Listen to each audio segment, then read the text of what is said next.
Alors nous sommes toujours au Forum des usages coopératifs, donc en ce jeudi 5 juillet. Et nous recevons Pierre-Yves Gosset qui est directeur de Framasoft. Tout à fait. Alors est-ce que vous pouvez vous présenter? Donc je suis Pierre-Yves Gosset, je suis directeur de Framasoft, qui est une association loi 1901 d'intérêt général, qui depuis maintenant presque 15 ans fait la promotion du logiciel libre et de la culture libre. Alors le logiciel libre, qu'est-ce que c'est?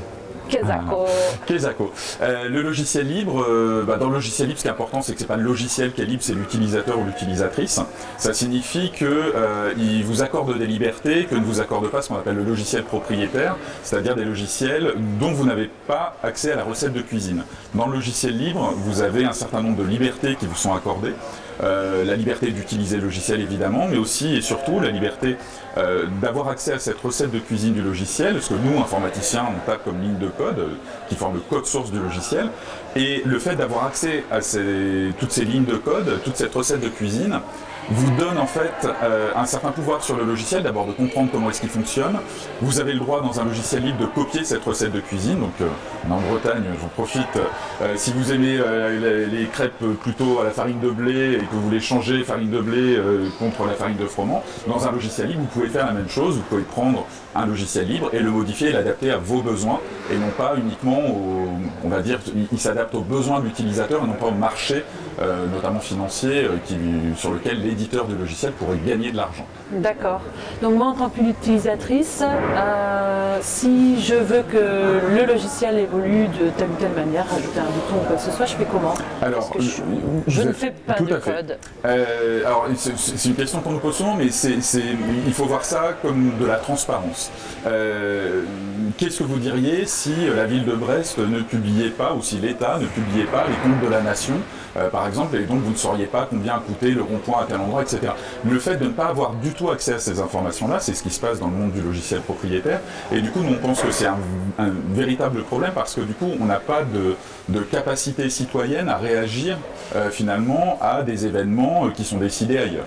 Dans un logiciel libre, le fait que, même si vous n'êtes pas informaticienne et que vous n'avez pas l'envie d'aller regarder comment fonctionne ce logiciel et quelle est sa recette de cuisine, vous pouvez déléguer cette confiance à d'autres personnes qui sont des citoyennes et des citoyens comme moi, qui ont des compétences en informatique et qui peuvent donc aller lire la recette de cuisine et dire attention, là il y a des OGM dans cette recette de cuisine, on voit bien qu'on est loin du bio et en fait le vendeur nous a menti. Nous on est capable de faire la même chose et de dire tiens, dans ce logiciel à tel moment il se passe telle ou telle chose, et donc vous déléguez votre confiance à des gens qui vont pouvoir aller vérifier que le logiciel fait bien ce qu'il est censé faire, et si vous avez des modifications que vous souhaitez apporter, vous pouvez demander tout simplement à ce qu'elles le soient. Alors, le logiciel libre fonctionne de façon très communautaire et contributive, ça veut dire que si vous me contactez et vous me dites ah, j'aimerais bien rajouter, j'aimerais bien qu'il y ait tel bouton qui soit rajouté à tel endroit dans le logiciel, peut-être que je vais le faire, peut-être pas, mais s'il y a suffisamment de demandes, je vais me dire, en fait, les utilisateurs et les utilisatrices, c'est ce qu'ils souhaitent, je vais prendre le temps de rajouter ce bouton-là parce qu'il y a un réel besoin et on peut s'y mettre à plusieurs, en plus, informaticienne ou informaticien, à développer ce nouveau bouton qu'on rajoutera derrière. C'est exactement ce qui s'est passé par exemple avec LibreOffice, qui est une suite bureautique alternative à Microsoft Office, qui a été traduite en breton bien avant que Word ne soit traduit en breton, parce que les utilisateurs le souhaitaient. Et donc ils ont pris que la petite partie de la recette de cuisine, comment est-ce qu'on traduit LibreOffice en breton, et ils ont pu travailler sur ce fichier de traduction, et puis le renvoyer aux personnes qui gèrent LibreOffice, et du coup la version d'après de LibreOffice contenait une version en breton. Formidable. C'est pas magique, hein. Ça dépend des citoyens, des citoyennes qui ont envie de travailler dessus. Oui. Puis il faut bien se rendre compte de vraiment qu'il y a une très grosse communauté quand même de développeurs et de contributeurs. Plusieurs centaines de milliers dans le monde. C'est extrêmement riche en termes humains aussi. On a entendu parler d'un projet, les chatons. Chatons. Chatons, ouais. Qu'est-ce que c'est que les chatons? Chatons, ça veut dire collectif d'hébergeurs alternatifs, transparents, ouverts, neutres et solidaires. C'est un projet qui émane d'une campagne que Framasoft avait lancée en 2014 qui s'appelait Dégooglisons Internet. Dégooglisons Internet, c'était en réaction aux révélations d'Edward Snowden, lanceur d'alerte, qui avait montré qu'il y avait un croisement qui s'était fait, en tout cas qu'il y avait une entente entre les services de renseignement américains d'un côté et les grandes entreprises du numérique américaines, donc Google, Apple, Facebook, Amazon, Microsoft notamment, et d'autres comme Cisco, Yahoo, etc. Et donc ça disait quoi? Les révélations d'Edward Snowden montraient que les renseignements américains pouvaient avoir accès aux données librement de Google ou de Facebook. Et on s'est aperçu à ce moment-là, nous on a pris conscience, on le savait, mais on a vraiment pris durement conscience que Internet était de plus en plus centralisé. Et que les GAFAM, donc Google, Apple, Facebook, Amazon et Microsoft, formaient des silos de données gigantesques. Aujourd'hui, c'est quasiment les 5 plus grosses boîtes de la planète, les plus riches en tout cas. Et puis, elles contrôlent nos vies, mais pas seulement nos vies numériques, vu qu'elles débordent aujourd'hui au niveau de la voiture autonome, qui est financée entre autres par Google ou d'autres, l'intelligence artificielle par Facebook, etc.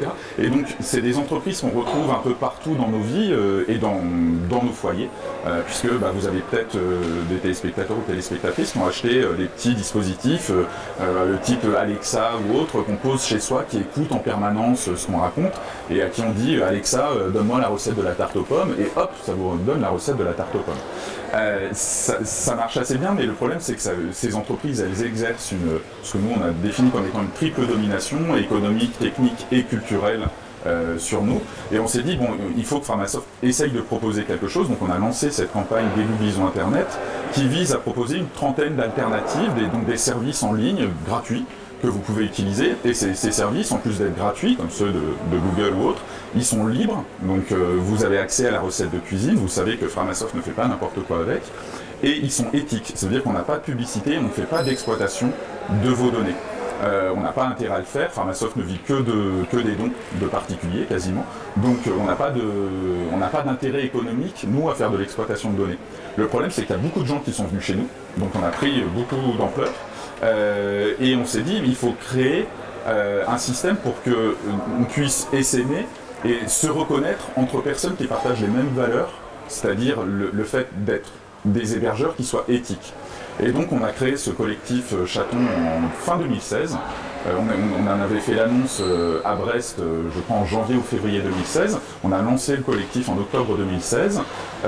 Et voilà, 18 mois plus tard, on est aujourd'hui une soixantaine de structures réparties dans toute la France à proposer un petit peu le même type de service éthique, libre, décentralisé et solidaire. Donc à Brest, moi je vous encourage à aller voir Infini, qui est une association qui existait bien avant Chaton, donc Infini a 22 ans, donc elle existait même avant Framasoft, qui est du coup une association qui propose à la fois des services en ligne et de l'accompagnement de personnes de façon locale, de proximité, et avec une éthique et une solidarité qui est, du coup, on remontre à Google ou autres qui commencent à s'installer en plus en Bretagne aujourd'hui. Voilà. Donc c'est un collectif d'hébergeurs citoyens. Très bien, donc ça donne envie en tout cas d'aller découvrir ces dispositifs et puis d'en parler à nos voisins, nos amis, à nos cousins. Tout à fait. Voire peut-être de créer des associations aussi. Type Chaton. C'est pas parce qu'il y a Infini, qu'on aime beaucoup, et avec qui on partage le centre depuis 2-3 jours maintenant, que ça vous empêche de vous dire, bah tiens, moi je vais monter une nouvelle association avec des amis, même si je suis pas technicien ou technicienne, bah, je peux faire appel à des gens qui savent maîtriser la technique. Et nous, ce qu'on essaye, c'est de redonner la capacité à chacun et chacune de reprendre en main l'outil numérique. Et ça va pas se faire tout seul. À un moment donné, c'est comment est-ce qu'on se dit, bon bah cette problématique moi m'intéresse, et comment est-ce que je me mobilise et que je vais aller à la préfecture déposer un dossier pour la création d'une nouvelle association et dire bah voilà, je vais créer une association dans tel quartier de Brest, même si et en me faisant aider par Infini, et qui je pense sera ravi de pouvoir partager de l'information, etc. Et plus on sera nombreux, mieux ça marchera. On espère. Un vrai engagement tout à fait militant. Ouais. Très bien. Merci beaucoup. Merci à vous. Une très bonne continuation. Merci. Au revoir.